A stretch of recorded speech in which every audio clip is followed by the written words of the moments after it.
ഇതെന്താ കപ്പെടുത്ത് കളിക്കരുത്. മക്കളുടെ കപ്പ.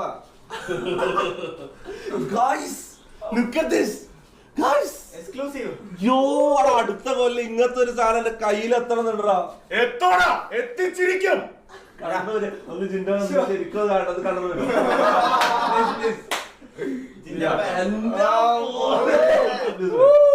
അന്ന് കട്ടിപ്പിടിക്കണം.